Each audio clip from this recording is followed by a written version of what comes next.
Étouffant le monde extérieur, la neige frappait doucement aux vitres, tandis qu'à l'intérieur, la chaleur du foyer enveloppait tendrement les enfants et leur grand-mère. Dans cette clarté vacillante, la vieille femme, dont les gestes étaient empreints de douceur, tenait avec délicatesse au creux de ses mains ridées un trésor millénaire des Hauts-de-France.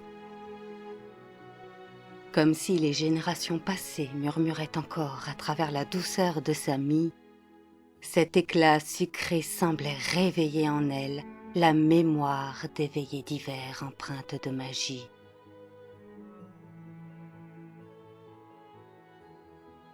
Son regard glissa un instant vers la fenêtre où la nuit s'installait tranquillement.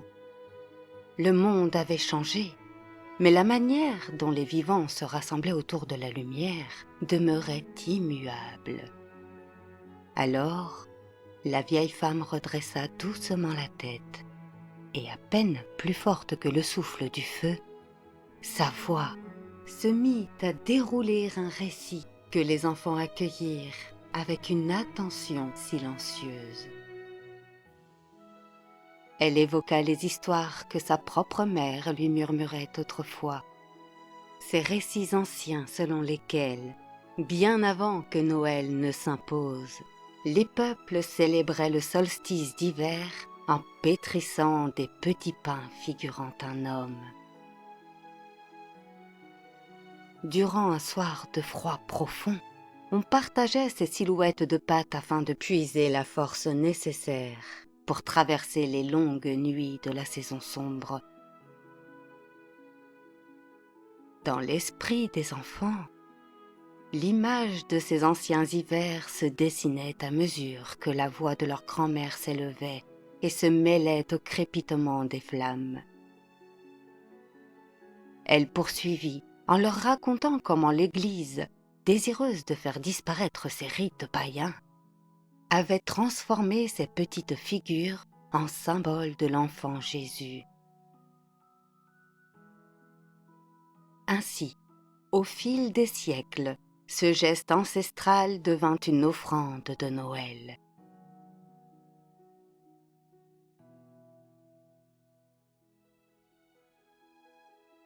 Cette petite brioche accompagnée d'une orange, dont le parfum suffisait à réchauffer le cœur de l'hiver, était déposée chaque 25 décembre dans les souliers des enfants, souvent issus de familles modestes. Bien des décennies auparavant, la grand-mère avait ressenti ce frisson lorsqu'elle-même trouvait au matin la brioche dorée posée auprès d'une fragrance d'agrumes encore intacte. À travers ces gestes simples, la tradition s'était transformée, mais jamais tarie.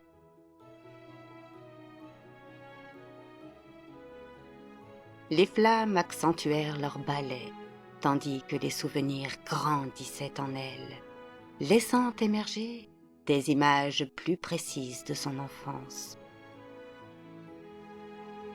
Alors elle décrivit aux enfants les rues blanchies de givre et pleines d'odeurs sucrées. Les vitrines des boulangeries scintillaient sous les lumières de décembre, exposant les coquilles comme des petits soleils d'hiver. À Dunkerque, elle avait plusieurs fois observé les cracandoules, qu'on aimait aussi appeler folards. Mais comme un avant-goût de fête, ces petites brioches sont distribuées lors de la Saint-Martin bien avant Noël, lorsque les jours décroissaient brusquement. Amusée par le souvenir de ces noms, elle leur parla également des cougnoux de Picardie et de Belgique, dont la forme évoquait un enfant mailloté. Parfois appelé cougnole, ce pain de Jésus déposé pour Noël portait la marque des siècles de ferveur et de tendresse hivernale. Chacun de ces précieux trésors semblait raconter sa propre version de la tradition. Parfois, elle ressemblait à deux boules reliées par une taille délicate, et d'autres fois, Ces courbes se rejoignaient en une discrète harmonie dans laquelle certains devinent l'ombre d'un petit corps assoupi, encore parsemé de sucre perlé, de raisins secs ou de morceaux de chocolat. Avec une tendresse nostalgique, elle accueillait l'écho de chaque saveur qui s'entremêlait sur son palais et qu'elle chérissait tant. Tandis que, captivés par tant de rêveries, les enfants laissaient naître dans leur cœur les éclats de cette mémoire gourmande. À mesure que le feu se jouait de l'ombre sur les murs, elle sentit des étincelles au creux de son esprit, d'où surgissaient des visions de mains tendues vers l'air chargées de festivités.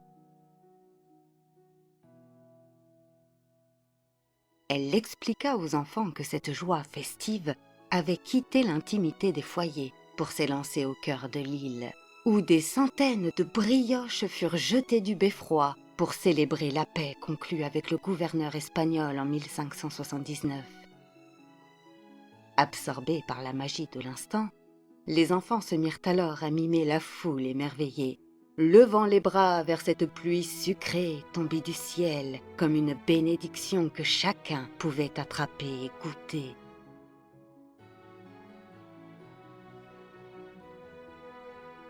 Toute cette tendresse et cette innocence lui rappelaient la berceuse que sa mère lui fredonnait lorsqu'elle était enfant, ou qu'elle chantonnait machinalement à son tour lorsqu'elle veillait près du berceau de ses propres enfants.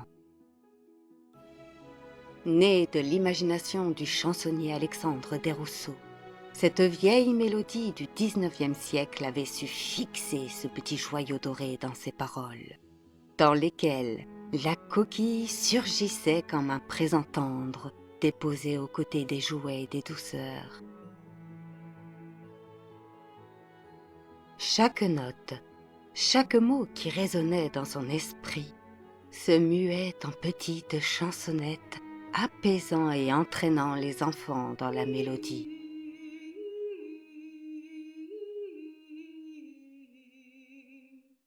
La grand-mère ferma les yeux un instant et entrevit derrière ses paupières closes la pluie dorée tombée du beffroi se transformer en éclats lumineux, tandis que les airs de berceuse s'entremêlaient au crépitement des flammes.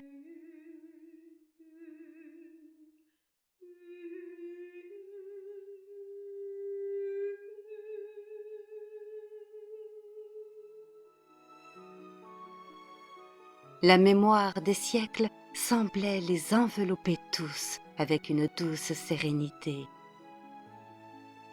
Tenant la coquille comme un fragment de lumière, elle demeura un moment immobile dans le halo discret du foyer. Elle effleura la croûte satinée de la brioche en s'imprégnant de sa douceur. Dans un léger murmure, libérant ses arômes de beurre fondu et de sucre, l'ami craqua sous les regards écarquillés des enfants qui frémissent d'impatience de pouvoir enfin la savourer. Se rappelant sa propre joie d'enfant, elle observa un instant les mains tendues, prêtes à recevoir respectueusement la brioche, et sentit un souffle d'émotion parcourir son cœur fatigué. La certitude d'être le maillon vivant d'une longue chaîne qui relie l'ancien monde au nouveau. Alors que dehors, la neige poursuivait sa lente et silencieuse danse nocturne, tel un flambeau fragile, la tradition brillait encore entre les mains de la grand-mère. Comme une invitation à la contemplation autant qu'à la gourmandise, à chaque Noël, la tradition poursuit son chemin. De nos jours encore, perpétuant un rituel dont l'origine se perd dans les brumes du temps, les écoles des Hauts-de-France distribuent aux enfants cet héritage des fêtes d'antan. Tant qu'il y aura un feu, une nuit d'hiver, une brioche dorée à partager et des mains pour la transmettre, La coquille de Noël survivra obstinément au siècle.